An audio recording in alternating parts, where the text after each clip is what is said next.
Hi guys! Good morning! Ito ulit si Soxy Mendoza at maaga tayong pupunta sa Bulusan. It's 6:30 in the morning at kailangan maabutan natin si Mang Dario dahil may pinapagawa tayo dahil nagbawas tayo ng mga coconut. So nandito na nga tayo guys. Ngayon is 7:15 in the morning at makikita nyo ang dilim pa dito sa dinadaanan natin hogan yan. So pupunta tayo ngayon dito sa farm at kailangan maabutan ko si Mang Dario. At dahil nang pinatalas nga natin o pinaputol natin yung mga matatandang puno ng niyog na hindi na natin napapakinabangan. At i-check natin kung naayos ba ni Mamang Amboy yung ipinapaayos natin. Guys, forgive me, wala tayong makeup, wala tayong kahit ano dahil maaga tayong pumula so pumunta nga tayo dito sa bundok. Makikita nyo guys, ito yung oras. So, kailangan natin na guys na maaga tayong pumunta dito dahil na may surprise ako sa inyo. Mamaya ako i-announce. Excuse me. So, ito yung usual thing na dinadaanan ko at kailangan natin na tahak dito. Medyo pangit pa ang lupa dahil maulan pa eh. So, guys, samahan niyo ako. Hinahapo tayo. Mamang Dario. Okay. Ay, Diyos ko. Ang aga ko talaga. Napakaaga ko talaga ng trabaho. Ha? Oo, sabi nandito ka daw. Dahil nagpunta ako dito nung nag-text sa akin si Base nung Lunes. Ha? Ay wala kasing maghapong walang kuryente.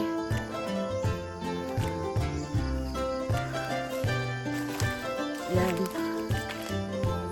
So, tapos, andun ka lang sa loob ng bahay?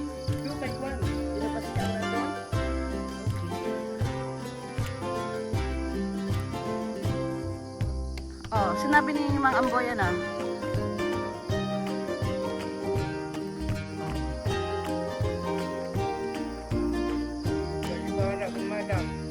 Gaganda na atin Lasones.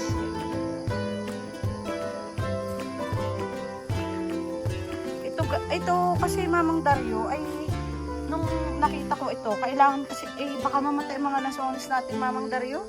Very sensitive ito. Kahit di ba naalala mo yung namatayan ako ng dalawang malaking Lasones dahil nilagyan ko naman ng nung kuwan baga mga propolis. Napakainit pala nung sa halaman.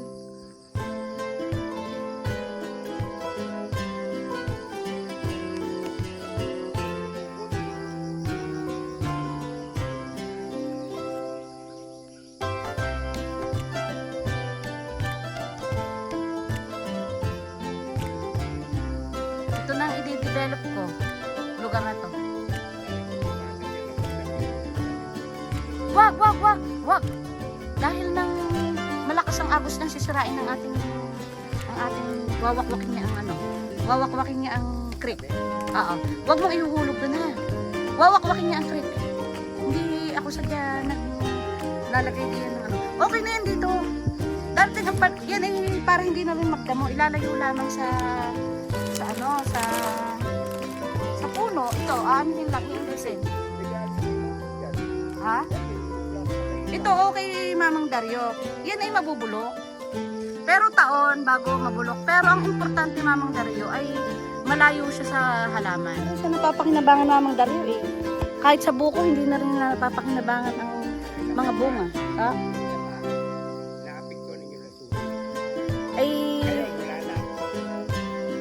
Ay di bibili na lang ako. Pagpunta namin sa Bungabong, ay di bibili na ako ng 30 lungkong at itatanim ko dyan. At papaltan na yung mga napik tayo. Guys, mag-ingat kayo sa pagbili ng kailangan talaga doon sa certified na ano ang tawag doon? Yung nagbibenta talaga. Dahil nang bumili ako ng mga lungkong Lasones, naitanim na siya ng mga 1 year. Ngayon nakita ko siya. Papalitan namin and I think it's not lungkong.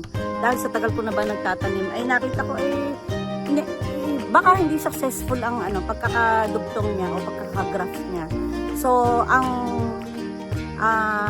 gagawin ko, kasi sa maghintay ako na napakatagal, ay bibili ulit tayo ng mga at least 30 pieces na panghulip natin. So, guys, makikita nyo yan, oh. Nalungkot ako dahil yung matatagal namin puno ng niyog dito ay pinaalis ko. Pero papaltan ko naman ng makapuno. Siguro may makapuno ako dun sa bahay. Ayun ang itatanim namin dito. Pero hindi dito sa lugar na to. Siguro doon sa medyo pabundok doon. Makikita nyo, guys, ito, oh. Masaya na ako na ito, oh. Pero gaganda ang lansones namin dito. Sa akin yung si Soto na nasa City Agriculture, dapat daw ay maliwanag itong lansones at para daw wag atakihin siya ng mga peste. Tapos hindi na rin daw ito maglalalaki dahil nga itong lugar na ito ay malilim. But anyhow, ay natanggal na nga natin ito nga, guys. Maaga tayong pumunta dito kahapon. Ipinalinis natin ito. Pero ngayong Sabado o sa isang araw ay ipaayos natin ito. O, itong mga pusot na ito, maganda ito. Pero kailangan siya mailayo din ni Mamang Dario. Ang lansones, ang ugat ng lansones, guys, ay ito, oh. Ang canopy niyang lansones, Mamang Dario, kung gaano ka nakita mo yung puno ng lansones na yan, yung dahon niya, kung gaano kalapad yung dahon niya, yung nasasakupan ng lilim niya, yun ang sakop ng ugat niya. So, pag iuusot natin ng kaunti ito kahit doon, at ari guys, kasi minsan nakakamatay na lansones ito dahil mainit, lalo ngayon magsasummer. Iuusot natin, Mamang Dario, importante na hindi masugatan ng ugat. Baka mamatay na naman. Nung Wednesday na magpapaputo sana kami dito ng mga niyog, ay natalo ako sa bidding. Sobrang lungkot ko, kaya ako'y pumunta dito at binisita ko ang kung ano ng development ng pagpapaputol ng ating niyog. Kaya ay inalo ko ang aking sarili. Pagkatapos kong natalo ng bidding ko, ay pumunta ako dito, guys, at binisita ko ito. Kaya lang hindi pumunta dito ang maglalagare para nga alisin itong mga nakakakanlong sa ating mga halaman. At pagkatapos nun, tinawagan ko ang aking anak. At nung hapon, guys, nagpunta kami sa New City.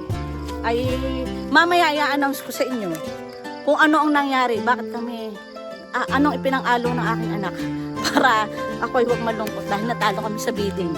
But anyhow, ay sabi nga, ang lahat ay nangyayari para sa ikabubuti ng lahat.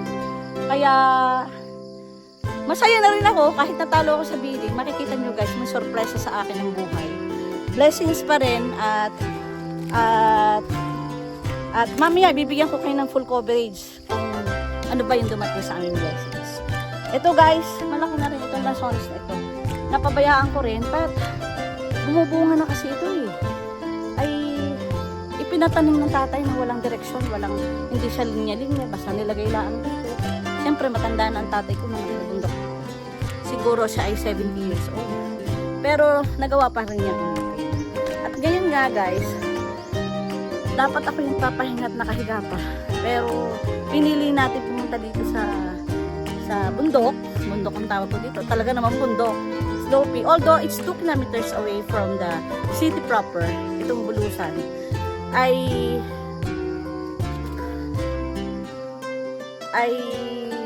kahit malayo, kahit maaga pa, ginawa natin na pumunta tayo. Mamang Dario, makikita mo yung lansones din na yan yung may palapa na niyog. Pero ingatan mo mabali ang sanga. Bawal na nga siya masugatan ngayon dahil oo. Ay hindi susukitin lang, Mamang Dario. Sa isang araw, wag na muna ngayon, sa isang araw na. Ay, kita mo, Mamang Dario, naglalabasan ang mga, yung parang pinakamputat niya, yung leaves. Sana'y bumulaklak na, bumunga na ito, guys. Ha?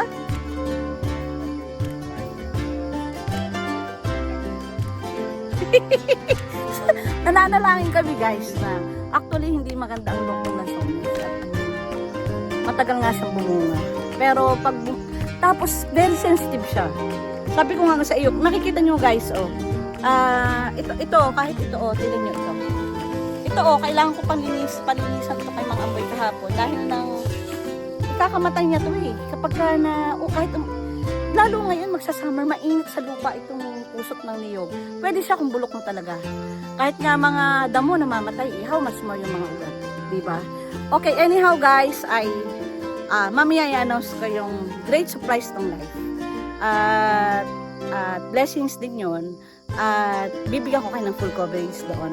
At yun masaya-masaya talaga kami dahil na-achieve namin yun. O see you guys! Wawa sa akin yung mga basura na, mga palapa na niyog kapag malakas ang tubig. Kaya hindi siya dapat. Pero Mamang Dario, pwede ito din eh. Naagos pa kaya ang tubig pa din eh? Nag-iba ng direksyon ng tubig ah. Pero are, Mamang Dario, nalalagyan ng tubig ito. Ilat na are. Ay, yan. Maliit pa lang ay nabungo na. Puno-puno yan ng bunga, guys. Hindi mo na kayo, nakaupo ka na lang pag nag-ani ng mga bunga. Ano? Marami pa bagang bunga din. Ari katulad na rin, Pero may yan. Kaya lang mga bungi-bungi. Ay, native nga yan. May Hindi mga mo tayo dyan. Yan. Kaya okay din, magpapakinabangan din. Pero marami pa rin naman tayong pagtatanim.